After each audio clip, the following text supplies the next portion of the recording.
the project and the contributor starter pack, and how anybody in this call can like contribute, and then like feel free to start your call. I'm so excited.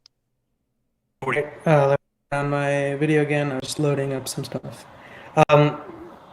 I think, Sarah, I think we're good on the starter pack, but correct me if I'm wrong. But as a reference point, we're just building a very simple doc summarizing like what are public goods and like a quick overview of it. And we're having 5 to 7 resources per section and asking people to find those resources and summarize them. And Sarah, if you want to add if there's any sections that need help, otherwise we might be good. I think that's totally correct. Yeah, we're mostly okay. Big shout outs to my to Ryan and Ben who've kind of jumped in recently. I think the only thing I'm struggling with is we have 3 to 5 links to explain epically big topics, and I'm really seeking one that's like the history of public goods. If you've seen one link, one article, one canonical book that is amazing in this space, please send it to me. I've been driving myself mad reading the internet looking for this, so any tips and tricks would be kind of amazing. Thank you. But also, good. I was just going to say quickly, I think we're mostly there in terms of contributors, but you have the link dump doc. If you find any new links that you think are interesting, you want us to look at, we are trying to turn this around in the next week, 10 days, just to give a sense of timelines. Thanks. Amazing. Thank you, Sarah. And yeah, DM Sarah if you'd like to share any like canonical texts on history, ideally accessible, beginner friendly. The goal is just for people who don't know what public goods are, basically. And then we'll do more stuff from there. Lynn, can I get started or should I wait for anything else? Absolutely. I do want to say I'm tagging everybody's in the call where the conversation thread is gonna, for this entire call, I'm tagging everybody in this call here. So feel free to go in there and like continue conversations if you feel like you prefer text or want to be addressed later on. And yeah, so excited to have bhaumik started. Awesome. Thanks, everyone. So a quick background. My name is bhaumik. That's how you say my name. It's hard to read, but that's how you say it. Very simple. Bhaumik. I have spent the last like 8 to 10 years working in ed tech, really thinking about designing new learning experiences, typically focused on adults. So I worked on helping people get jobs in tech for the first 5 years, like becoming an engineer, marketer, designer, project manager, and like helping people brand new to tech kind of get in this space. That was our first thing. And we measured our success as like, we called it 1 life change per day because we wanted 365 accepted job offers. Once we got that, it was 10 lives changed per day. So it was a really galvanizing mission for all of us to like help people break into the space. Then I worked on kind of networking communities. I worked on helping creators design their own courses. And now I'm working on a learning DAO called Crypto Culture and Society with Sarah. And we're honored to have Gitcoin helping fund some of our semester 2 operations too with the grant. So shout out to Scott and the people here that are helping make this happen. Yeah, Scott. Yeah, so for today, what I want to do is, there's a lot of people think about designing learning experiences and focus a lot on pedagogy and instructional models and research, and all of that's great, and I geek out over all that stuff. I wanted to kind of encourage us to think outside the box a little bit and explore models that are really different from what you might traditionally get inspiration from. So there's like basically 2 kind of lecture-y talk components. One was going to be how did we get here? So like exploring the very early kind of learning communities and history of universities and the tutelage model. Then we'll go into kind of what we learn from completely different like sources of inspiration on designing great learning experiences. And I'll show some examples. I'll share my screen and have like some slides for that. And then finally, the last like 20 minutes or so will be just kind of discussion around 2 questions. What are traits of some of your favorite, most enriching learning experiences? And what are traits of your favorite educators? Like your favorite teachers. When you think back to like, oh man, I really loved Miss Batts. Why did you like her? Why do you still think about her today? So that's basically the format. How did we get here? What inspires me and maybe us? Then a quick discussion. So without further ado, I am going to share my screen. And for this first part, I don't have slides. I'm just going to be like shuffling through some tabs. Let me know if you can see my screen. I'm waiting for it to load.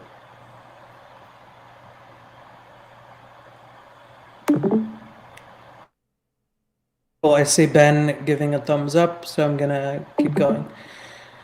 Okay, so the first point I wanted to make is there's this book called The Rise of Universities, and it explores how universities started, what were the earliest origins, specifically the traditional concept of what we call university. And the key point that I want to highlight on the very first page of this book is this.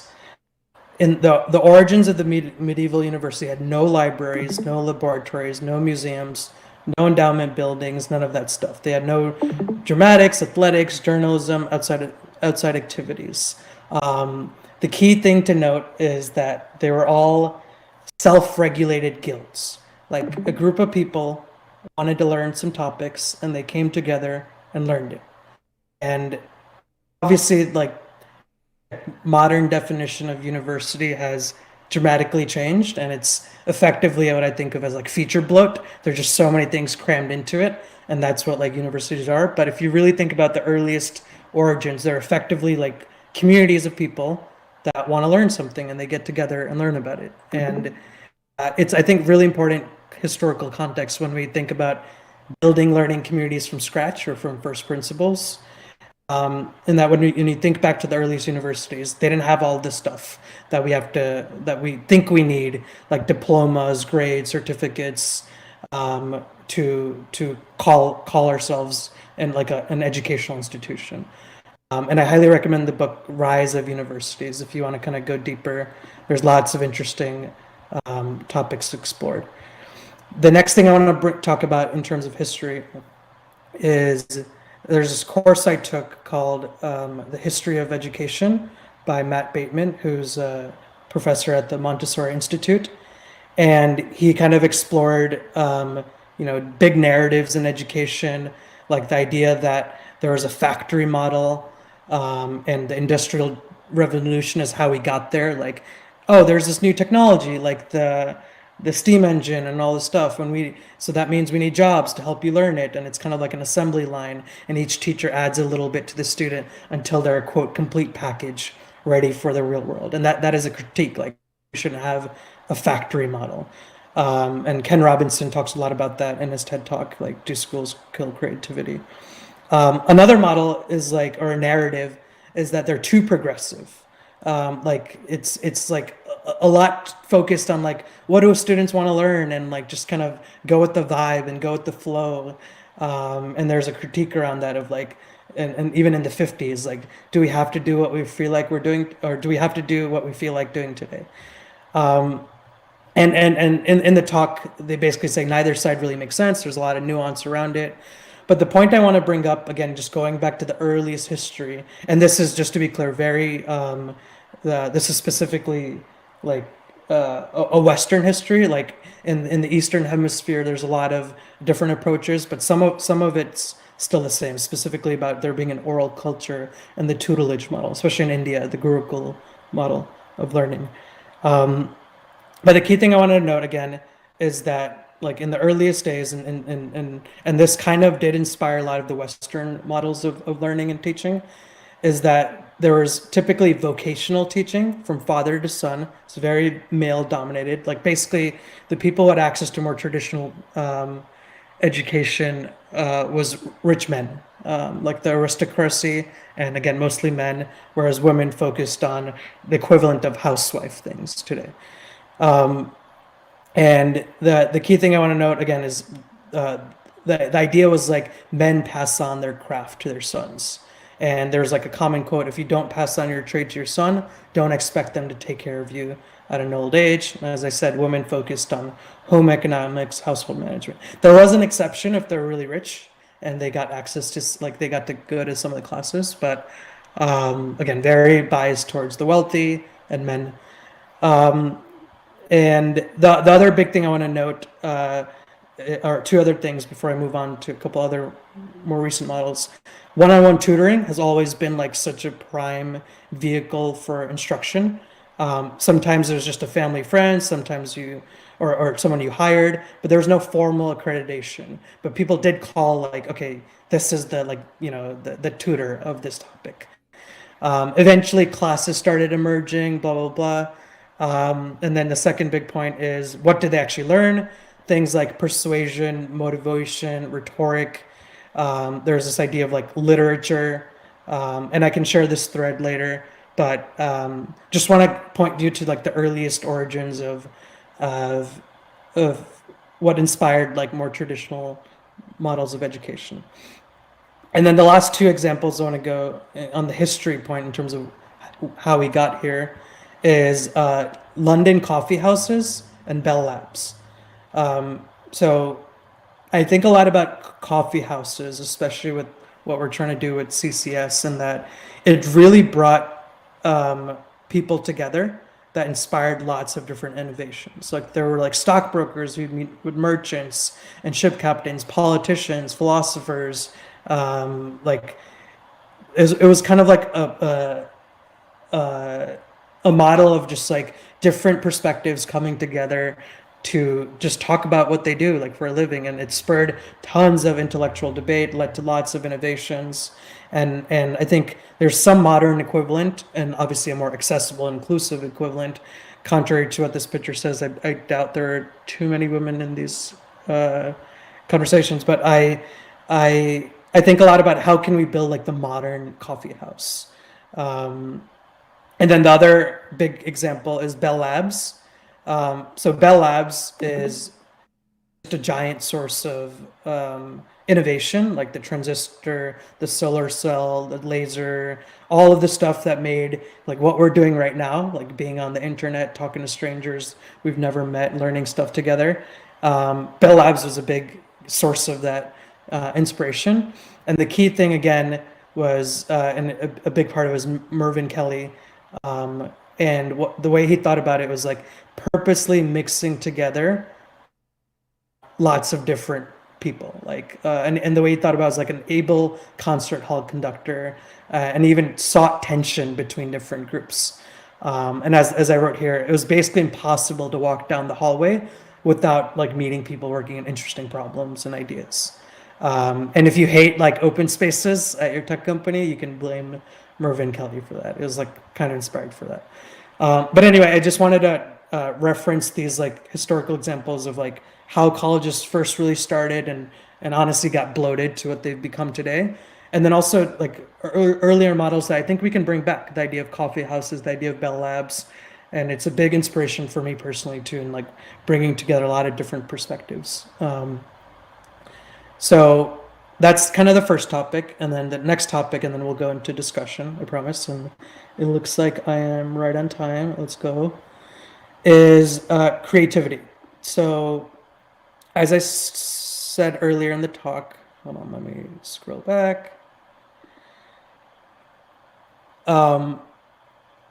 It's really easy to like read a lot of books about education and learning and research, and I'm again a big fan of that, but I think it's worth like getting creative. And the way I think about creativity is it's like a combination of two seemingly unrelated concepts.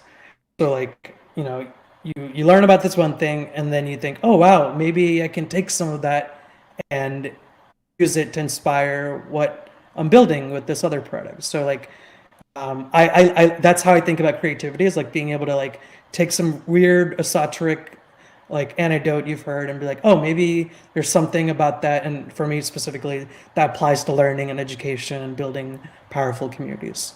And one of those examples is like this Japanese martial arts concept called shuhari. So shuhari is breaking down into 3 stages. First stage is shu, and this is when the teacher, when the student is following, again, this started with, or this is about martial arts, but I think we can apply it to learning in general. And I'm just going to open up my show notes because I don't care. So Shu means the student is following the guidance of their teacher precisely. Like they're learning, like how did, so for example, I did sales as one of my early jobs, like when I broke into tech. So I would read off the script like that my boss made me. So it's like, how did Nora do sales at Thinkful? And I would just read the script and nail it down, and that's how I knew I was like learning the thing. It's like I can do sales like Nora's doing sales, and the focus is not on the theory, but just like doing the task over and over again. And obviously in martial arts, it's whatever martial arts technique you're learning, just like Shu. That's the first stage. Shu. Ha is when you start breaking with tradition and you start learning different principles. So like this is like going back to my sales example. And in the show notes, there's like an example around jazz. But back to sales, I started reading books around sales. I started reading the Mom Test, Challenger Sales, like Persuasion, and really learning different techniques, and then using that to adapt to like kind of synthesizing that, as it says, integrating insights from other teachers into your own practice. And then you just say basically like fuck the frameworks, and you transcend and you develop your own techniques and your own theory, and you maybe make your own frameworks. You become a thought leader and whatever about that topic.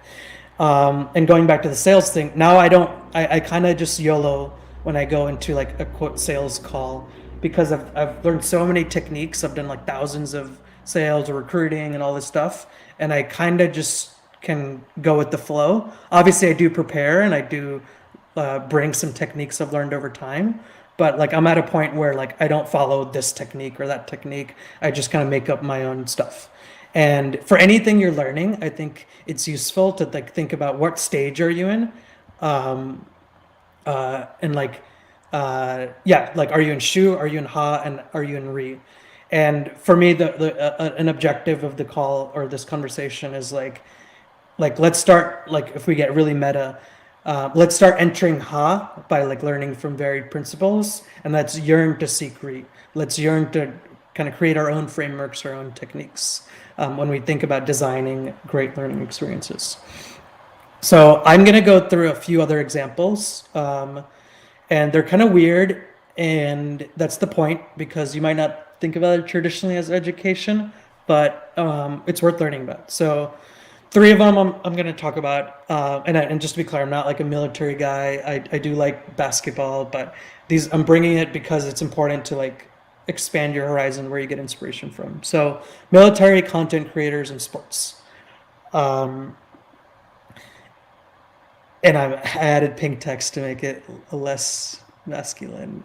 Okay, so a few things that we could learn from the military is like discipline. There's this book called Extreme Ownership that talks about the power of rituals. Like you might have seen the like speech on YouTube. The author gave like a graduation speech about like discipline starts when the alarm clock goes off, and you have to make your bed. And like the key thing to note about like what the military does really, really well is they have the idea of like accountability created through discipline, and like kind of making pledges to yourself, making pledges to your group.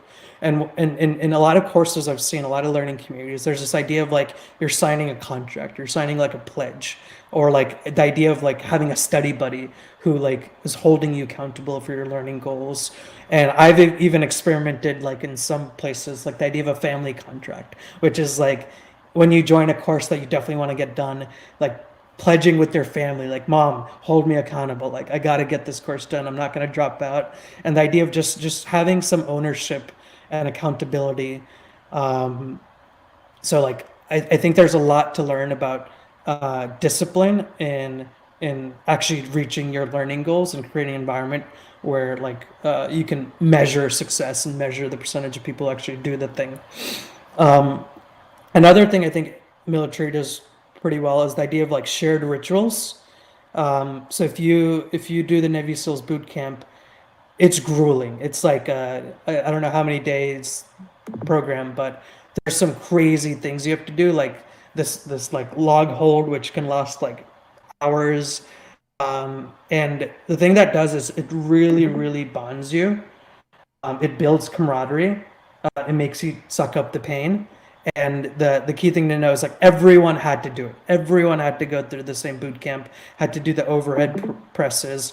There isn't really like a tighter cohort experience of that, except the thing I would actually push back on what I just said is honestly like crying together, having moments of like vulnerability. So there's like physical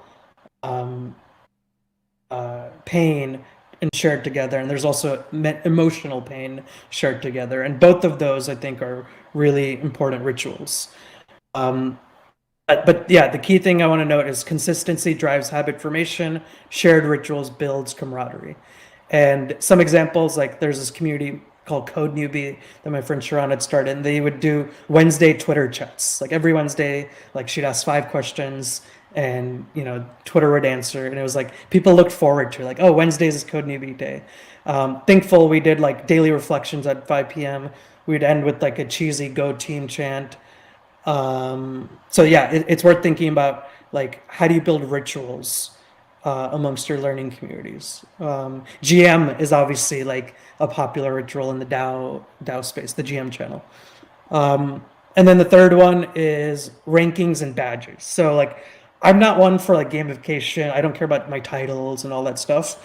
But here's the thing, it works. People care. Even if you don't, like, people care. Obviously, look at these dudes with just 1 billion, and again, respect to them, but it's kind of just funny looking at how many medals they have. And the military is a very, very like clear hierarchy of like how to upgrade. And if you think about like large tech companies, they also have this like, software engineer 1, software engineer 2, staff software engineer. So like you see this, and people like really build their careers around it, like climbing the corporate ladder.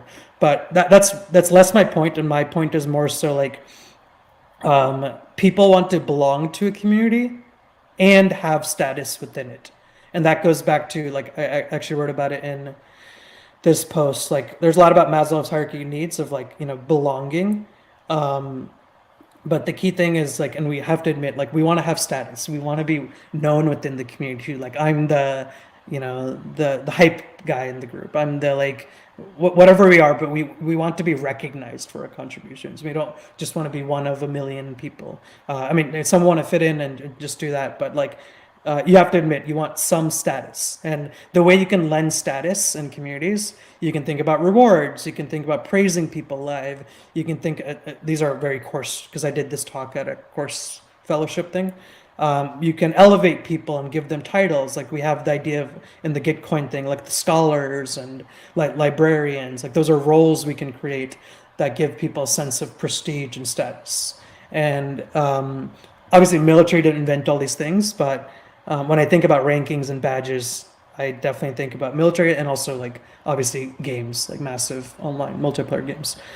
And I could have had a whole section on gaming, but people don't think about military when it comes to education, so I thought that would be cool. Okay, so the next one is content creators, and I think I'm good on time. I think content creators are phenomenal at keep holding attention. Like they do that really, really well. Obviously, like there's forms of content that are just 8-second TikToks and all that, but like content creators know how to capture an audience. And that's a very underrated skill, especially when you think about boring lectures and immediately opening up your Twitter tab and just kind of like, not paying attention to lectures. And a few examples I want to note here. So you guys might have heard of this guy named Mr. Beast. And he's kind of like the king of, I think that's actually real, like that actually works, because he doesn't, whatever his titles say he's actually doing. But I've like studied how he thinks about creating his content, read a lot of his interviews. And the thing that's worth noting is he's incredibly meticulous at his craft. Like in the first, like in an interview I listened to, he says he sometimes spends 3 hours tweaking a single thumbnail and caption. And his logic is pretty simple. They don't click, they don't watch. Like really think about that. Here, I'm actually gonna just put this one. Think about that when you're sending the Cal invite. for your next workshop or like social event or even this talk, like what would you want? What would make you inspired to actually show up? And like be very meticulous about that. Like don't just say, hey, we should go do this cool event. Anyone down? But like this guy does 3 hours for just a thumbnail. We can at least put in like 10, 15 minutes on that. The other thing he does really well is like he jumps right into action. Other YouTubers be like, you know, have some long-winded intro and then they get to the point that the title is about, but he jumps right in. He's constantly optimizing for watch time because that's how YouTubers make money. He's doing lots of state changes. So like every X seconds or minutes, he's shifting up the dialogue from visual to audio or whatever. And when you think about creating content, think a lot about like the meticulousness of your craft.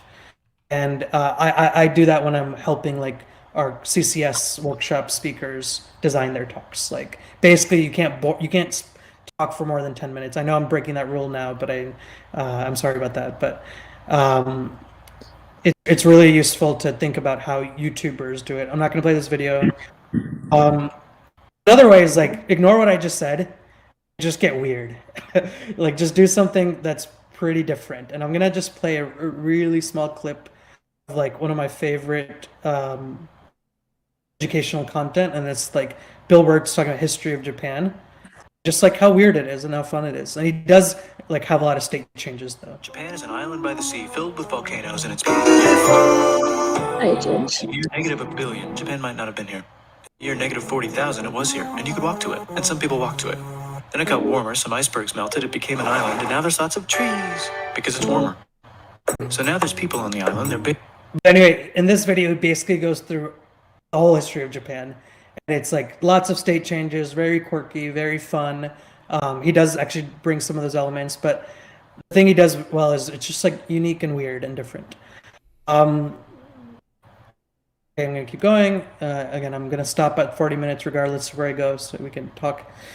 Another like again in the category of content creators, like one concept we're thinking about is like streamers. Like they're really good at being able to capture a live audience for a sustained period of time, and what they do is like there's this concept called perceived interconnectedness. So a lot of people when they think about Twitch and YouTubers, they like talk about parasocial relationships, but I think that's an outdated concept. And this article, which I can share later, she's a cultural anthropologist, talks about instead perceived interconnectedness.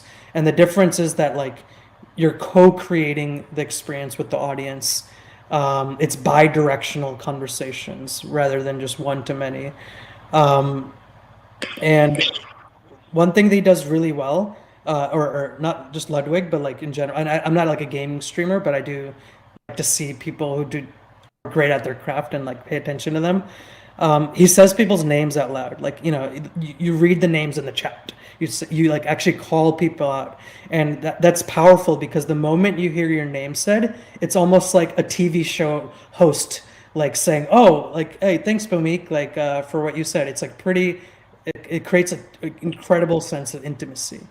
And there's like a moment that's worth playing. So he did this like I think it was like a 24-hour. What is it? He streamed for 30 consecutive days, something crazy like that. I don't know if I got it right, but he streamed for a really long time. And towards the end of that talk, when it was over, like you can see the emotion in his face and with his audience. And I'm just gonna play a small clip from that because it was like really deep. And again, I don't really watch games or play games, but this kind of hit me. Again, this is the end of like massive streamathon. Thank you.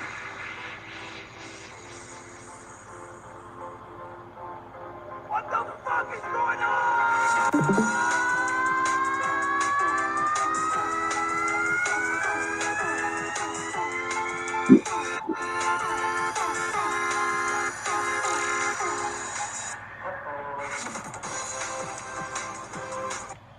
I thought that was just like a really powerful example of like building a relationship with your audience and just like caring a lot about your work. And then the other thing content creators do really well is they capitalize on magic moments. So you guys have seen the cringy like, comment, subscribe, and I think it's cringy, but what they're good at is like they incentivize a call to action at the moment like you might be most invested or most excited. And when we think about like educating experiences, like that's when you can build affinity. So as an example, like when I think about building learning communities or courses, like what are those like magic moments? So for us, it's like the moment you get accepted, share about it, tell people, yeah, you got accepted. The moment you see who else is in the course and you're like, oh shit, who got in my class? Remember like in high school when you get your class schedule and you're asking everyone, are you in fifth period with me? The first time you log in and you see everyone like actually log in or like go to class, first time you share something intimate in a small group, first time you ship something or submit an assignment, first time you make a friend with the group, like really capitalize on those magic moments and make them 100x more delightful. Make graduation powerful, like send them gifts, send them swag, like really think about the magic moments you're creating. And for YouTubers, it's like really hype moment, like, comment, subscribe, which that's not what I'm telling you to do, but the broader point is like, again, like think about the magic moments you're building in your course. Okay, last part, and then I will shut up, is sports. Again, added some pink to make it a little more feminine. So competitiveness. I think sports does a really good job. Obviously, I mean, that's the whole point. You're competing to win and winning. And I really like how you can leverage competitiveness to get people to do stuff and also make it a fun, like it's not like necessarily a zero-sum game, but you can make it a positive-sum game. I don't really want to go through this example, so I'm going to skip to something else. So I did this thing called like the ultra marathon, and it was this like the epitome of productivity porn, where you basically had to like set 5 goals, your wake and sleep cycle goal. It was 30 days. And a bunch of goals, basically like 5 specific goals, and every day you would like clock in and you had these cycles of productivity and you just got a lot done, and I did get a lot done. But the thing that was really cool about that was like we were all part of teams. So there's like I was part of like the Galileo team, and each of these like grids represent like people on the team, and we all had a group chat going, and we didn't want to let the team down. Like we each wanted to help like reach our own goals of like wake up time, start time, nutrition goal, whatever it was. I also wanted us to win. Like I didn't want to be the one who got the 0 that day, and that meant we were like last in the leaderboard. So like it's worth really thinking about building some sense of competitiveness in a way that feels fun and encourages you to like uplift your squad. Sorry, I think I saw someone audio, but the other last trait is, so there's competitiveness, and the other last thing is camaraderie. And when I think about camaraderie, one really good example, and again, it's sports, but so this guy, you can tell what he's doing, is crying. He's a senior at Boston College, and they just played their last basketball game, so he's done with like college sports. And he was asked the question, like, what are you going to miss the most? So I'm going to play the clip. Take a look. Cliff, what are you going to take away as your best memory from playing basketball at Boston College? Probably just like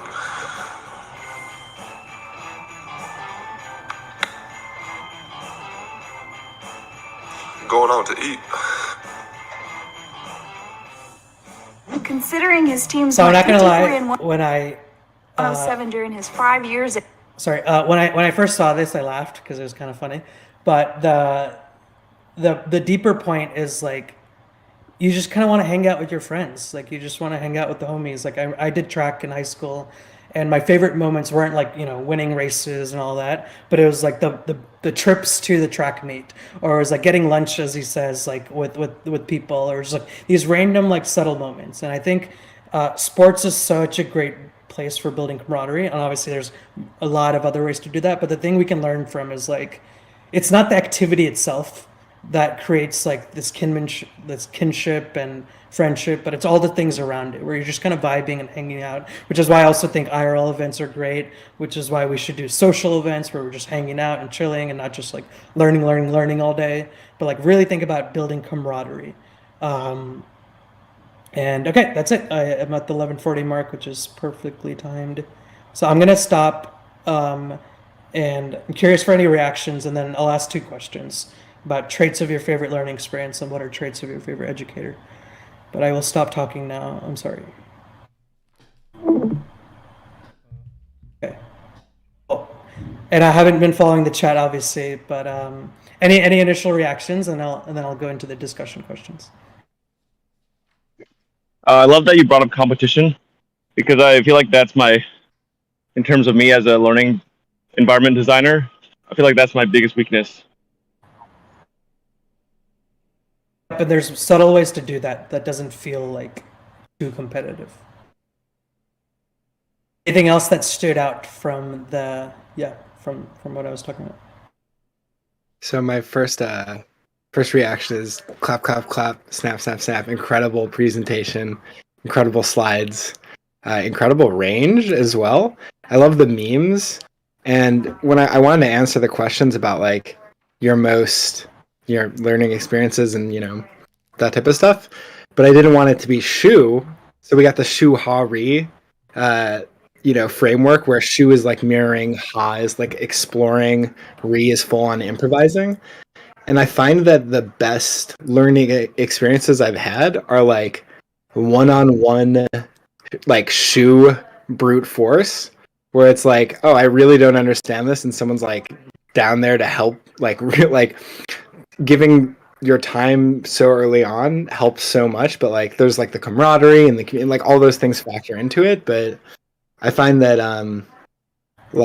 I think as you get further into Ha and into Ri, like it's more of a personal process, and so like at the Shu level, it requires the strength of community and others, and like that's where the strongest educators come in, is like at the lowest level, at least in my personal experience. But I love the slides, love the memes. Sorry, yeah.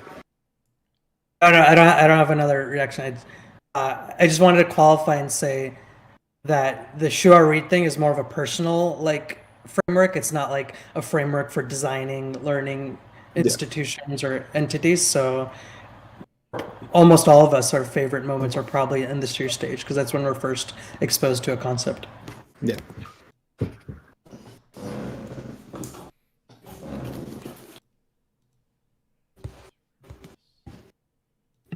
Any other reflections? And I'll go into the 2 questions.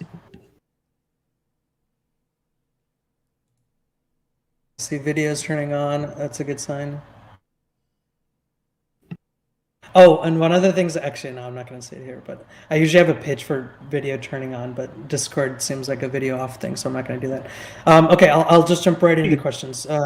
So I'm just curious, what are traits of some of your most enriching learning experiences? Like, if you can give an example of like your favorite course or community you've done, talk a little bit about it and what stood out. I'd love to hear some examples.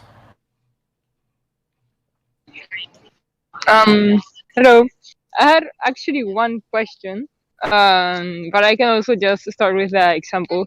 I really value the kind of like the learnings that include personal growth within it. So like, you grow yourself, like you understand your goals better, your intentions, your talents, Call on and people if you don't say anything. Bianca, I know you. Oh yes. Hello. I was asking Bianca, what are some of your favorite courses or communities you've done, or like your favorite teachers, and what stands out from it? What stood out among them? Okay.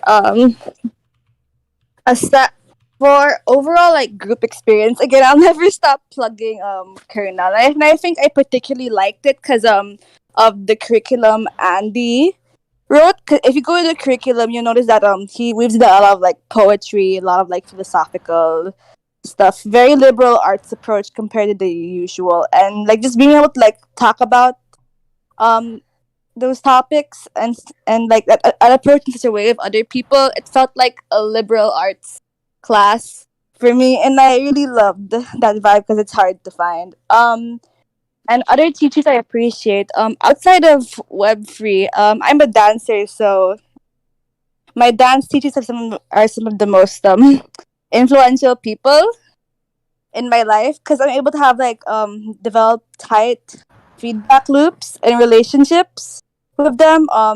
They help me improve. They see potential in me that I wouldn't have. But at the same time, they say that they learn a lot, like from helping facilitate my growth. It's a symbiotic relationship. Yeah, and it's only possible by interacting so intimately, like so closely in such a vulnerable space and craft. Yeah, that's all I have to say. Could everyone hear Ale? I feel like I don't know if she. Did you? I just saw that in the chat. Ali's loading for me. I might just. I'm gonna come back. Wait, can you hear me Maybe that'll now? help. I'm gonna come back to this soon. I can hear you now. I don't know if everyone else can. I Ben, think can you hear her? Yeah, I can hear her, but I think dropped off. That was a funny, like, interrupted moment. That's definitely a signal of Wi-Fi failing or delayed technology and not anyone being interrupted. I just want to make sure you got heard fully, Ale. Yeah, of course. No, I figured my mic wasn't working, but I guess it wasn't my mic. This is the problem with scattered public. Our public is. This held is together. why high-speed internet is a public good, right? Yeah, that's what I'm just waiting for the applications. All right, Bhaumik, can you hear? Yes, I can hear you and see you. Sorry, Hey. I wasn't trying to be rude. I just didn't hear anyone. So No, don't I worry. figured it was internet delays. Wait, can you hear us all now? Yeah. Go ahead with what you were saying before. Oh, okay. I had two comments. One was on the learning experience. I think when you kind of you're able to tie your goals and understand more your inner talents and skills and like grow those while relating that to the learning experience and like the topic. I think that's really powerful. And having like tribes or masterminds with whom to actually exchange that knowledge, kind of like in Mind Valley where you learn some skill, you're also having these little action items or little homeworks to go within and like see how the skills grows within you to and turn that into like further impact. But also related to that topic, one question I had when you were asking for any comments was like you mentioned this notion of co-creating the lecture or like the material with the people who learn. How have you approached this in crypto culture and society or in places that we were actually discovering crypto or like Web3 while teaching it? So I was wondering about your experience of merging both things, like giving information, but also co-creating it with the people who are engaging with it, if that makes sense. Sure. First of all, great reflection. I do think being able to apply what you're learning is the best way to have a deeper understanding, like whether it's exercises or challenges or obviously in the world of coding, just building products and then like shipping stuff. And just to double down on that in the context of DAOs, I think the best way to like onboard someone into DAOs or crypto is to help them find like something that is related to their prior interests. So for me, my first DAO was Kraus House because I'm a diehard NBA fan. And so the idea of like buying an NBA team was crazy. And I was like, oh, now I want to learn about DAOs. And there's other people who love golf or who love art or love music. And like it's kind of funneling them into their natural interests. And then like they can learn about the crypto stuff later or like around that. So like I think that ties into like the idea of like actually doing stuff or applying it. But back to your question on co-creation, it really, so there's a broader like meta question of like how do we co-create the whole learning DAO together with the members. And that's like letting them have a say in speakers and like helping them design their own courses, which we're starting to do this semester with electives. So members are basically creating their own electives, and we're giving them full autonomy on their structure and format, while sharing best practices and how to facilitate and all that stuff. So there's like that broader thing, but for like an individual event, it's kind of like really granular. It's like, I'm going to give a talk on this topic. What do you want to see covered? Having some form, people have input, or like even throughout the actual live event, having audience prompts where people can chat and engage, and you actually read their answers out loud and adjust accordingly. So there's kind of nitty gritty things you can do for an individual event or a course, but I think more broadly, we're just thinking about, like, let's say 6 people want to learn incentive design like this week. How do we surface who those people are, where and when and how they want to learn together, and then just create an enabling environment for them to do that. So those are some questions we'll be taking years to answer. But yeah, co-creation is like a big driving force for why I'm excited about the concept of a learning day. Yeah, I had a thought. Can people hear me? Yep. Okay, cool. So one thing that I've been thinking about, during this kind of chat has been, from my personal standpoint, right? Like, I went to college and, was in like, my degree was in chemistry, and like, one thing that I took from that personally is that like stress didn't help me learn. And I don't have like the neuroscience data for this. I mean, my minor was neuroscience, so I have like I kind of have like a thesis that stress is actually like counterproductive to learning and knowledge retention. And the same thing in community, where like I have this kind of hypothesis that, excitation community, which means like community that, kind of incites the nervous system. And this kind of goes back to the like con technology talk that we had. Like I just have this like thesis that, my goal, at least in building community, is actually to like cool people's nervous system and make it feel like not competition, not make it feel like not like if you don't learn it, there'll be a punishment, which could be a grade, like you're gonna get a 0, or like these type of things. I know that sometimes it helps incentivize a number of people, like that kind of stressor. But I really want to try to imagine like how does education look when it's chill, right? What does that look or feel like? In community, what does that look or feel like? And the other thing I want to call into the conversation too is that like, most systems that we have, at least, in my context of the world, has been like, created or originated by men. And I also call into question like perspective and ethos about that too, of like, how does that influence? I'm not saying it inherently does, but like, what are the implications of like that in terms of like learning and building knowledge? Because like it brings into my mind like this like hazing, right, that you see in like fraternities a lot of the time, where like people are like, in order to bond, we need to be traumatized, right? In order to connect in a deep, compelling way, we must share a bond of pain. And I really like think that is underserving the human capacity for empathy and compassion.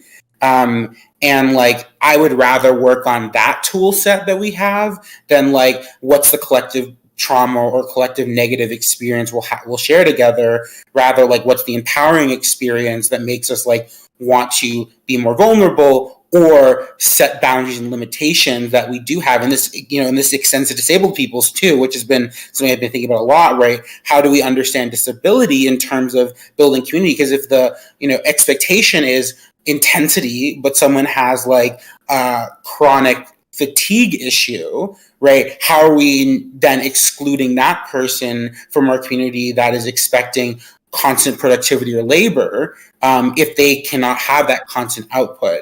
So the disability, manness, patriarchy are two aspects of this conversation I've been thinking about, or like, how have those two things, or like ableism, framed our mindsets? And how do we make like inclusive and diverse communities that aren't just reliant on like one mode of existing? Because I'm not saying it's bad to want, competition or to be stressed, to get something done, but how do we have a more holistic space that can allow that, but that's opt-in, as is the other types of things in a community where they're opt-in to, like, well, I want to opt into a more relaxed type of thing, or an opt into some mixed type of thing, some more like not a binary type of thing, but something where maybe there's a deadline, but it's more chill deadline. Like, just how do we imagine bigger to include the most amount of people and the most amount of like styles and abilities when we are kind of looking at education? Because I know for me personally, like, I learn the best when it's just like talking and researching, right? That's where I've taken all my knowledge. And like in college, I was lucky enough that I was smart enough to just post and still get like A minus B plus, right? So I was able to like, do my style in the system, and I was lucky. But I recognize other people who might not have had like the innate ability of just like being able to like retain information that I had, even if they had the same style as me, would have failed those courses, even if they had a potential of being a great chemist, right? Organic chemistry is the example that comes to mind for me, where I did well in that class, but people who were equally as smart as me failed that class because they couldn't sustain the rigor of the system that was put into place. But they could have been amazing organic chemists, but they were never given the opportunity to do that because it was like, well, you didn't learn in 2 weeks, so you fail. Madam Cult Leader, I could not agree more wholeheartedly. And I feel like this ties in so beautifully to what Ale was saying about personal growth being integrated into curriculum. That, like, if there's these self-reflective practices built into what you're learning, then we can start to like think about, well, I mean, it's like more than just self-reflective, right? It's systemic, changing to like be flexible and modular, right? In the nature of how we're learning. I was just having this conversation with my partner last night about he's a counselor in high school, and like how much the kids struggle from this like singular approach to learning. And that I asked him if he could like reimagine the model that they're teaching in. What would he do? And this is exactly what he said, that everyone has different learning styles and everyone has different speeds and ways of, best practices for like taking in information. And that if he could change it, what he would do is to like shift the model so that everyone was able to learn at their own speed and in the way that was best suited to them personally. I would say like, for me, like back to your question, bhaumik, and thank you for this beautiful library session. I think like for me, Kernel has been a really powerful educational experience, and I think a lot of it is due to the choose your own adventure nature of it, similar to like what we're talking about, and that there's not a lot of pressure to perform or like to show up in a particular way, but it's more like, this is the structure, this is the opportunities to participate, and then you're invited to do so at your own pace and interest level, and like to follow your own excitement. So I'm excited to see more programs like that emerge, and I'm so thankful that Kernel has emerged from the Gitcoin ecosystem, just as this library has. And thank you to everyone here that works on that project, because I know there are several people here that do. I don't want to. I mean, I do agree, but I don't want to be like always saying the same thing. Like, yeah, Kernel's amazing. But something that I want to like plus one onto is like sort of this idea of moving away from grades and towards narrative assessment. And I think Kernel has a really interesting model of like giving everyone an NFT with just comments of gratitude that people had tagged you in, and that being your sort of assessment, as opposed to like, I did really well at and got an A in smart contract engineering. It was like, oh, a lot of people enjoyed their spending time with me learning together, which I think is kind of like one of the moments that I was talking about. Gary, now jump in. Happy to. That's cool. I didn't know that. I'm about to do Kernel with 3 other Dreamed Out people actually, so I'm excited about that. And that actually, so we were trying to figure out how to thank speakers that came to speak to our kids at DreamDAO, and I feel like this is a good idea to like to like basically put an NFT with a bunch of nice comments on it, like a thank you card. It's an NFT. Yeah, so what it does is it incentivizes. I mean, I didn't know that was like I was graduating with a certificate of everyone's nice comments that they wrote about me, which is really special and made it maybe nicer.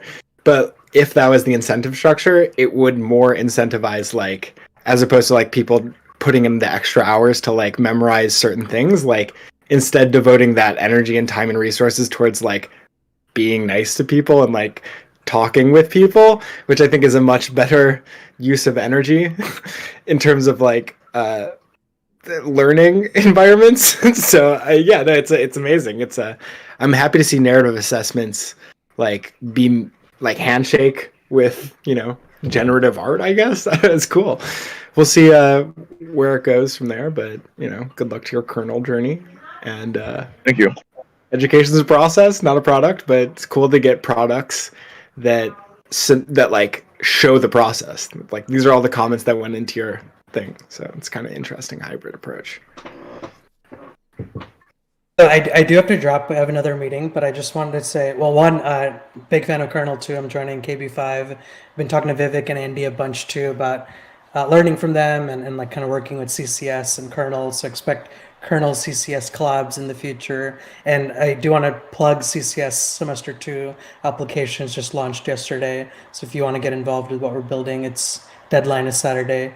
But I want to leave adding to what Madame and the person after her spoke. I think The Rock is the last part of the name. Lonnie. I'm Lonnie. Lonnie, sorry. I didn't know if it's I or an L. My last name's Truck. Yeah, Lonnie Truck. Okay, Lonnie. So yeah, I want to plus one what both of you just said. And one, I want to clarify that the themes I brought up today, that's like adding to a toolkit. There's lots of things that you can mix and match, and everyone has their different styles and approaches. I personally also hate grades. I dropped out of college my very last semester because I just hated the idea of spending another 7 years going to med school and all this stuff, actually for neuro related things. But like, I don't like being pigeonholed and shoeboxed, and optimizing for grades and the stress and anxiety that you talked about is like deeply resonates with me. So I want to plus one on that, and then I also want to plus one on the idea of building for conversations and vulnerability as like a really strong guiding force. And if you again go back to the early history, that's why I brought it up in the first place. It was both basically like oral conversations, like people just kind of talked about stuff, and it was like choose your own adventure style. And I think a lot about gaming when it comes to why people like Roblox and Fortnite and all that, because you're kind of just do what you want, and you just kind of vibe out with your friends, and you can learn a lot through that too. So think of the presentation today as like just more tools to add to your toolkit when you're thinking about designing learning experiences. And it's different things for different people, but I hope that was useful in like using different examples, and really grateful to be part of this community and excited to join some of you in kernel as well. Clap. Virtual claps. Yay. Thank you. Air horn. Boo boo. Awesome. Well, I'm gonna have to drop. I'm a little late to a meeting, but it was great connecting, and I'll catch up in all the chat afterwards. Thanks everyone for having me. Thanks, Bhaumik. Thank you so much. Thanks, Bhaumik. Thank you, Bhaumik. Thank you, everyone else as well. It requires a room and an audience to have a talk, so thank to everyone else too. Thank you, Ben. You're the best. Cool. All right. Bye. Unless anyone has any other questions, happy to talk. See you, Ben. Yeah, all right. Cool. All right. Happy